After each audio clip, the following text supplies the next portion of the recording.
La figure de proue du populisme européen, Geert Wilders, est l'un des hommes politiques les mieux protégés d'Europe.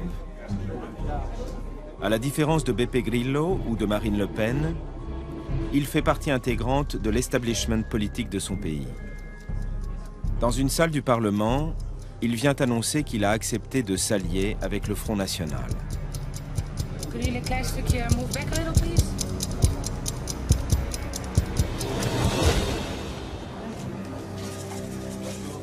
Contrairement à la française, héritière d'un parti d'extrême droite fondé par son père, Wilders vient de la droite libérale. Il fut assistant parlementaire, puis député de centre droit une décennie durant, avant de fonder son propre parti, le PVV, le Parti de la Liberté, en 2006. Ik ben ervan overtuigd, en ik vind het ook een ontzettend groot compliment waard, dat mevrouw Le Pen de afgelopen jaren van Front National de partij heeft gemaakt die de partij vandaag is. En ik wil daarmee samenwerken. Ik hoop en verwacht ook bij de verkiezingen volgend jaar voor het Europees Parlement in mei de grootste partij van Frankrijk. En ik sluit ook niet uit dat ik hiernaast een van de toekomstige Franse presidenten sta.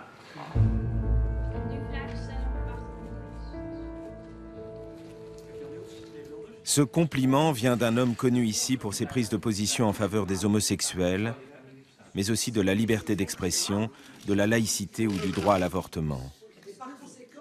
Progressiste, Wilders? Derrière tous ces combats, il n'a en fait qu'une seule motivation. La haine de l'islam, qui menacerait les libertés occidentales. Ses clips électoraux le martèlent.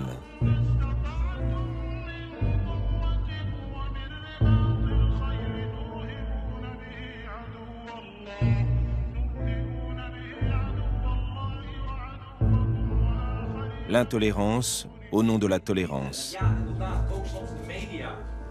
Wilders ne recule devant rien. Il milite ainsi pour l'interdiction pure et simple du Coran. You compare the Quran with Mein Kampf. Why did you feel the need to do that? I believe that the Islam is not so much a religion, but more an ideology. It wants to rule and dominate not only all aspects of one's life, but a whole society. Therefore, it shouldn't be compared to other religions like Christianity or Judaism or Buddhism, but it should be compared with other totalitarian ideologies like fascism. And I believe the symbol of fascism, Mein Kampf, can be compared with the symbol of the other totalitarian ideology, Islam, which is called the Quran.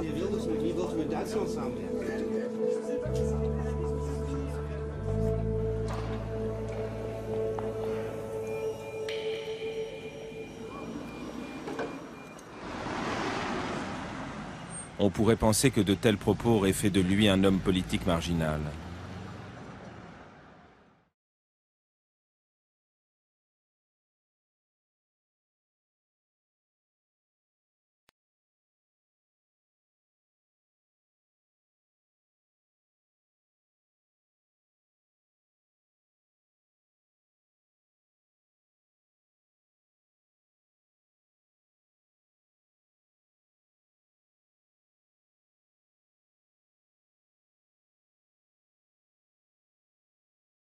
Mais regardez bien ça, le sondage qui fait peur, en tête pour les européennes, le FN menace de devenir le premier parti de France, exclusif, l'Europe et les populismes. Quel est l'objectif poursuivi par le nouvel observateur, par d'ailleurs toute la presse de façon générale? Pousser le Front National vers les sommets en matière électorale, faire croire au peuple français que l'Europe, être contre l'Europe, c'est voter FN. Vouloir sortir de l'euro, de l'Union européenne, c'est voter FN, alors qu'il ne le propose pas, vous l'avez vu, enfin, je l'ai montré longuement. Et que donc l'Europe est menacée par les populismes. En d'autres termes, si vous êtes contre l'Europe, il faut voter FN. Alors, c'est là qu'arrive un stratagème chinois qui s'appelle Yu Ting-Chang. C'est le 16e des 36 stratagèmes chinois, ça veut dire laisser advenir pour mieux capturer. Ce que, on simplifie aussi, enfin ce que les Chinois présentent également d'une autre façon, laisser pousser les mauvaises herbes pour mieux les sarcler. Ça veut dire quoi? Ça veut dire qu'on va faire du Front National, ça va faire maintenant un tiers de siècle que ça dure, le mauvais objet, comme on dit en psychanalyse, de la société française. On va pousser les gens par période régulière à déculpabiliser le vote FM. On va baisser l'intensité de la critique sociale. On va autoriser, entre guillemets, les gens à se déclarer FN. On va pousser les gens à faire leur outing. Et puis une fois qu'ils auront fait leur outing, tac, à ce moment-là, on pourra les sarcler. C'est la technique extrêmement réfléchie des dérapages. Je me flatte d'être le seul mouvement politique qui vous explique enfin ce grand mystère des dérapages. Depuis un tiers de siècle, nous avons des dérapages. Et à chaque fois, les gens se disent « Oh, mais pourquoi il a encore dit ça ?» Monsieur Le Pen, Madame Le Pen sont des gens qui connaissent la politique sur le bout des doigts. La question, c'est non pas « Mais pourquoi il a encore dit ça ?» C'est pourquoi il l'a encore fait. Qu'est-ce qui se cache? Il y a une raison. Je rappelle qu'en décembre 2010, Madame Le Pen a fait une critique virulente contre l'euro et, dans la même déclaration, a comparé les immigrés musulmans en France à l'armée d'occupation nazie. Comme l'a titré le magazine L'Express, leur connaisseur, qui a des liens avec les États-Unis d'Amérique, je n'ai pas besoin de préciser, provocation réussie. Par cette déclaration, Mme Le Pen a accrédité l'idée d'une équivalence entre l'hostilité à l'euro et l'hostilité aux immigrés, donc a assimilé la critique contre l'Europe à une position d'extrême droite. Juillet 2011, Mme Le Pen critique l'euro et soutient les propos de son père qui trouvait des circonstances atténuantes au massacre en masse du tueur norvégien. Vous savez, M. Breivik, qui a assassiné 72 personnes. Scandale de M. Le Pen. Et sa fille a dit oui, qu'elle approuvait ce qu'avait dit son père. Par cette déclaration, Mme Le Pen a accrédité l'idée d'une équivalence entre l'hostilité à l'euro et une indulgence scandaleuse pour le massacre des militants de gauche et d'immigrés, donc être d'extrême droite, puisque c'est un type qui se prévalait d'ailleurs d'idéaux quasiment nazis. Octobre 2011, Mme Le Pen réclame à la fois la sortie de l'euro et l'organisation d'un référendum pour le rétablissement de la peine de mort pour les tueurs d'enfants en exploitant de façon éhontée un tragique fait divers qui avait eu lieu. Par cette déclaration, Mme Le Pen accrédite l'idée d'une équivalence entre l'hostilité à l'euro et vouloir réintroduire la peine de mort, donc être d'extrême droite. Vous voyez que ça arrive, non pas semestriellement, mais presque, trimestriellement. Vous voyez d'ailleurs au passage que Mme Le Pen, elle fait tous ces dérapages.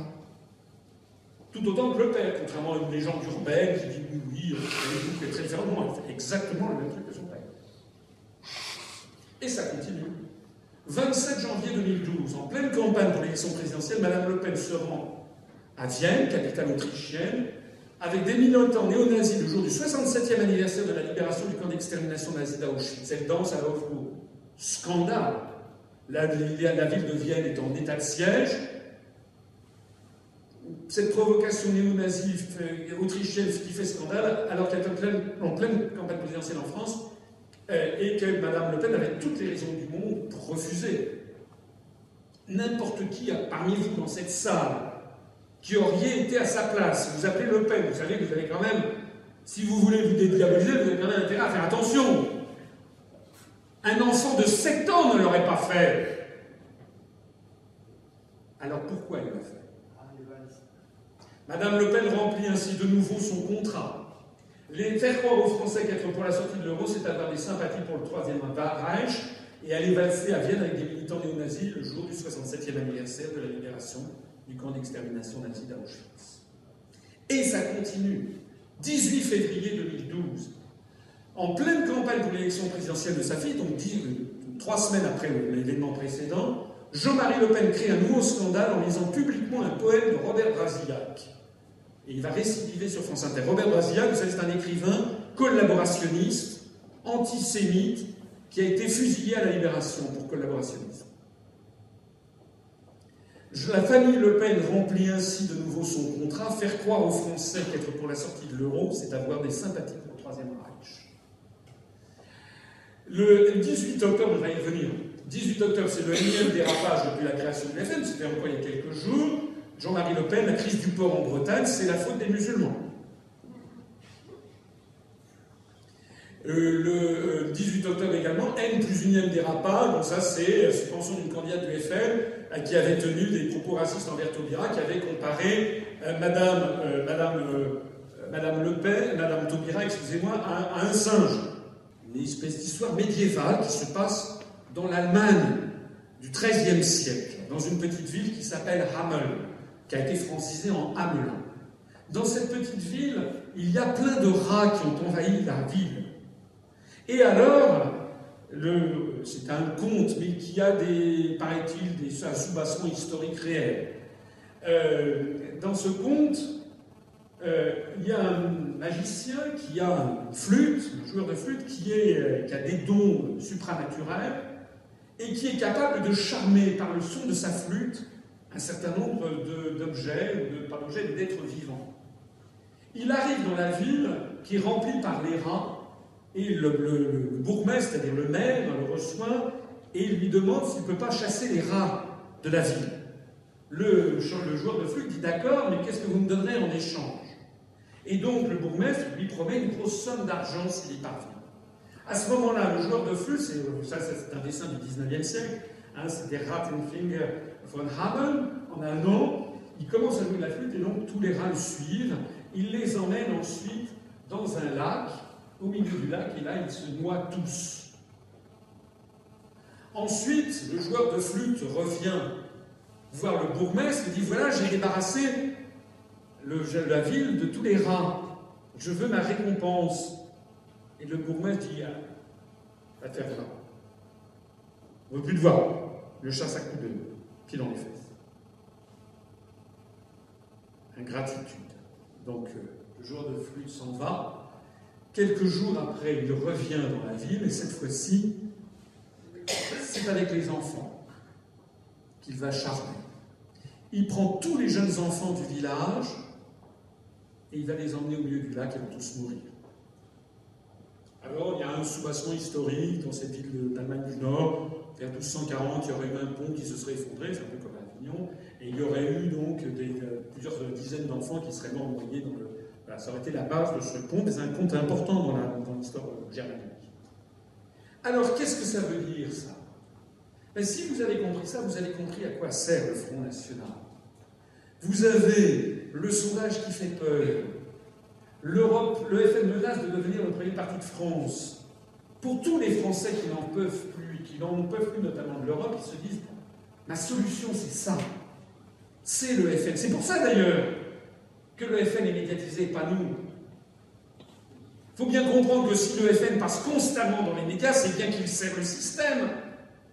Soyez pas naïfs. Si le FN était un danger pour le système, il ne passerait jamais dans les médias. Là, il passe constamment. Et puis, Madame Taubira est un singe. C'est-à-dire que tous les gens qui se seront déclarés pour le FN, d'un seul coup, sont frappés de sidération parce qu'ils sont dans un truc qui est une impasse et qui revient régulièrement pestiféré. Tel le joueur de flûte de Hamelin, la famille Le Pen entraîne 15% des Français vers le néant et se suit depuis 41 ans, depuis 1972. Et ça continue. Si le Front National n'existait pas, ça fait belle lurette que le système aurait volé en